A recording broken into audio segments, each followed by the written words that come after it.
कमाल करते हैं मोदी जी आप भी। मतलब जो आदमी फोटो सेशन में तीसरी लाइन में खड़ा था, जिस आदमी को पहली रो में जगह नहीं मिली, आपने उसी के नाम का अनाउंसमेंट करवा दिया। यह कहानी कमाल की और बीजेपी भी कमाल की है। मतलब मेरे ख्याल से शायद देश में बीजेपी इकलौती ऐसी पार्टी है जिसको शायद आप पसंद करते हो या नापसंद करते हो, लेकिन उसके बारे में आप कोई प्रेडिक्शन नहीं दे सकते।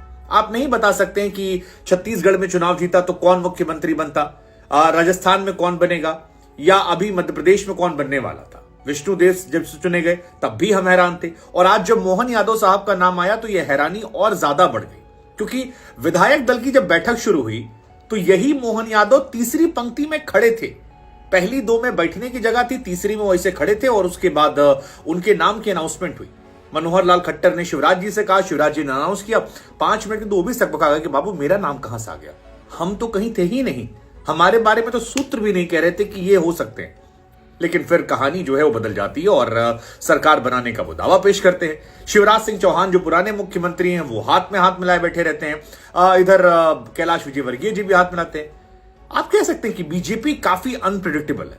हमें लगा कि इस अनप्रिडिक्टेबल बीजेपी के मुख्यमंत्री डॉक्टर मोहन यादव के बारे में आपको बताएं कि ये कौन है, कितने विवादों में रहे, पर्सनालिटी क्या है। लेकिन उससे पहले आपको बता दें कि जो बीजेपी की तरफ से मध्य प्रदेश में पूरी टीम का अनाउंसमेंट कर दिया गया, जिसमें डॉक्टर मोहन यादव जो हैं वो चीफ मिनिस्टर बनाए गए हैं, 2 डिप्टी सीएम बनाए गए हैं, जगदीश देवरा जी, राजेंद्र शुक्ला जी और नरेंद्र सिंह तोमर जो है स्पीकर बनाए गए। कुल मिलाकर कास्ट पॉलिटिक्स जो है उसे साधने की पूरी कोशिश की गई, और ये मेक श्योर किया गया कि आने वाले समय में बीजेपी को इसका एडवांटेज मिले और एक बड़े ओबीसी वोट बैंक में बीजेपी का दायरा फैले 2024 के मद्देनजर में।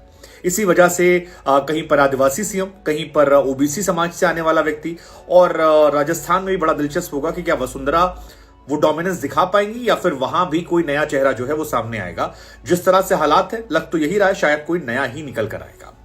लेकिन डॉक्टर मोहन यादव के बारे में आपको बता दें कि 58 साल इनकी उम्र है, पढ़ाई लिखाई करने वाले व्यक्ति हैं, पीएचडी कर चुके हैं और व्यापार और कृषि में इनका व्यापार है। पत्नी है, 2 बेटे हैं, 1 लड़की है। एबीवीपी से इन्होंने अपने पॉलिटिकल करियर की शुरुआत की थी 2004 में, उसके बाद आगे बढ़े, फिर उज्जैन से ही ये चुनकर आए।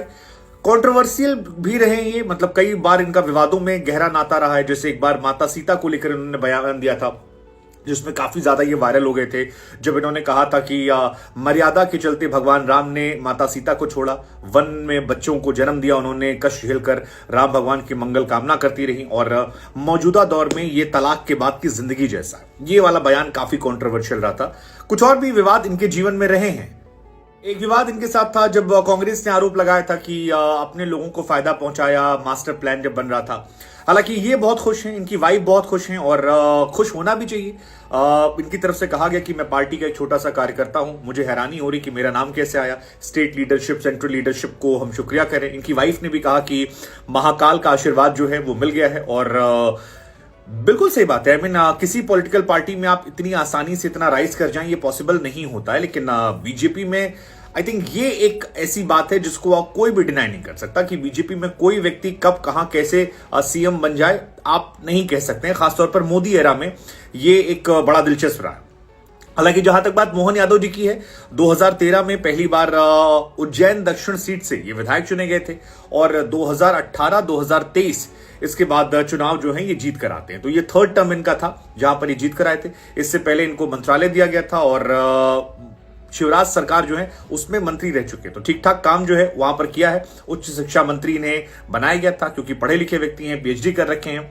1965 में उज्जैन में इनका जन्म हुआ था, और जैसा कि हमने बताया कि एमए कर चुके हैं, पीएचडी कर चुके हैं। इनके 2 लड़के 1 लड़की है, तो ये कुल मिलाकर इनकी फैमिली की कहानी है। लेकिन बड़ी दिलचस्प कहानी यार कि मतलब कहीं कहीं दूर दराज तक कोई आदमी एग्जिस्ट नहीं करता है। 1984 में इन्होंने अपने बीजेपी के साथ पॉलिटिकल करियर की शुरुआत की थी। फैक्ट कहें कि 1984 ने 1982 में ही इनको मौका मिल गया था। 1982 में छात्र संघ का चुनाव लड़ा था और वहां पर जीते थे। माधव विज्ञान महाविद्यालय कॉलेज जहां पर गए, चुनाव लड़े और जीत कर आए। इसके बाद 1984 में उज्जैन से ये नगर मंत्री और 1986 में विभाग प्रमुख जो हैं ये बनाए गए।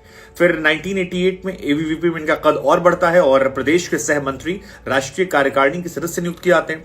देन वहां से संघर्ष करते करते 2013 में उज्जैन दक्षिण सीट से जीत कर आते हैं और उसके बाद मौका बन जाता है।